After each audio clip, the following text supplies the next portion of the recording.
자, 이제 본답 초기 관리로 넘어가도록 하겠습니다. 자, 시작해 볼까요? 자, 우리 알맞은 이양 시기는 언제일까요? 보통 우리 경북 지역에 중만생종을 기준으로 했을 때 5월 하순 정도가 적정 시기로 보고 있습니다.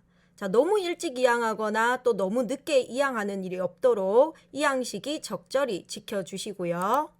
자, 이양을 하고 난 다음부터 본답 초기 관리 상당히 중요하죠. 자, 먼저 현장에서의 피해 사례 한번 보시고 갈까요? 대표님 이거 뽑아도 되죠? 예예예. 그까지 뽑아버려. 그까지 뽑으려면. 아 뿌리는 그래가지고 내가 저거보다 더 심한 거 한 개 간당간당 그런 거를 전에 허옇고 한 개 간당간당 그런 거를 뽑아 뿌리가 없어. 탁탁 저하고.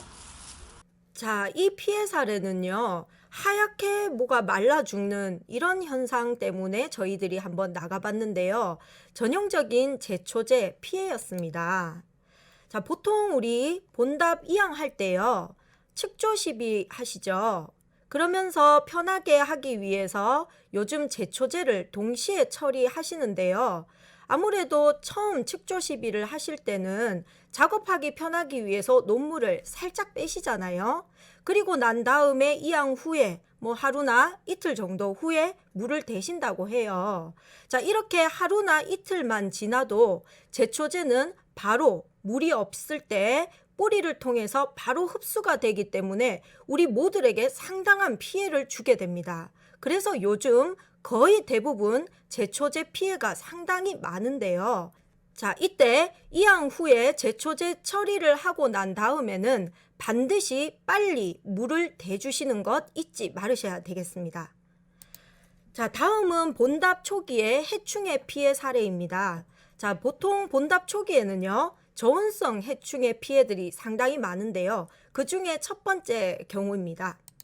자, 사진을 보시면 전체적으로 논의 상태가 좋지 않죠? 자, 가까이서 살펴볼까요? 자, 이런 시큰이 보입니다. 일자로 하얗게 먹은 시큰들이 분명히 또렷이 보이죠. 자, 이 녀석은 토아라고 하는데요. 흙집이라고 하죠. 이 안에서 번데기를 나는 그런 상태입니다. 자, 여기서 알이 유충이 되면서 뿌리를 갉아먹는 현상이 나타나는데요. 이렇게 되면 전체 벼가 다 마르는 현상이 보입니다. 자, 바로 주인공은 이렇게 벼 물바구미가 되겠습니다. 입이 뾰족히 코끼리처럼 생겼죠. 자, 그래서 구별은 상당히 쉬우실 겁니다. 자, 다음은 원래 많이 나타났던 사례인데요. 자, 역시 논이 시원치 않죠. 가까이서 보면요. 시큰이 보이는데 이때 초반에는 하얗게 먹은 시큰이 보이지만요. 시간이 지나면 다망색의 시큰도 보이게 됩니다. 자, 요것은 바로 벼잎 물가파리의 유충이 되고요. 벼잎 물가파리는 파리랑 매우 유사하기 때문에 사진은 생략하겠습니다. 자, 다음 피해 사례는 생리장애 현상입니다. 자, 현장에서 대부분 농가들이 적고가 났다라고 해서 가면은 대부분 이 쇠녹 반점 현상이 나타나는 농가들이 많아요. 마치 녹이 쓴 것처럼 벌겋게 이렇게 생긴 현상인데요. 겉에서 볼 때는 붉게 변하기 때문에 적고가 났다라고 많이 현장에서는 말씀하시죠. 자, 이것은 병이라기보다는요, 비료기가 많거나 유기물이 너무 많아서 토양이 환원 상태가 될 때 나타나는 일시적인 현상이 되겠습니다. 자, 그리고 이렇게 쇠녹 반점 현상처럼 적고가 나타나는 요인으로는 또 하나가 있는데요. 아연이 결핍되어도 유사한 증상이 나타납니다. 이런 복합적인 현상들 때문에요. 원인 파악이 정확히 되지 않는 이런 현상이 나타날 때는 보통 환원된 토양을 산화시키기 위해서 물을 빼주셔야 되고요. 그리고 산소를 공급해 주시는 것을 권장드리고 있습니다. 또 아연의 결핍도 생길 수 있기 때문에요. 아연도 같이 시비해 주시면 효과적이다라고 보시면 되겠습니다. 거기에다가 뿌리까지 이렇게 생육이 되지 못했을 때는요. 제초제 피해가 같이 겸해 있는 가능성이 크기 때문에요. 꼭 물을 다시 새물로 갈아주시면서 산소 공급도 해주시고 그리고 아연 공급도 같이 해주시면 효과적이다라고 보실 수 있겠습니다. 자, 다음은 본답 초기의 물 관리입니다. 자, 이제 곧 어린 모들이 심겨져 있는 상태죠.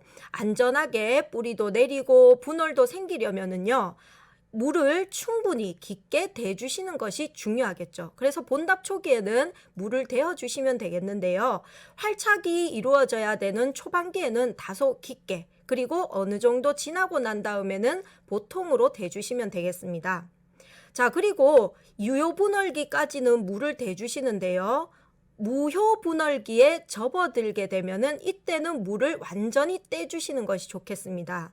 분월이라는 것은요, 가지를 늘리는 것을 말하는데요.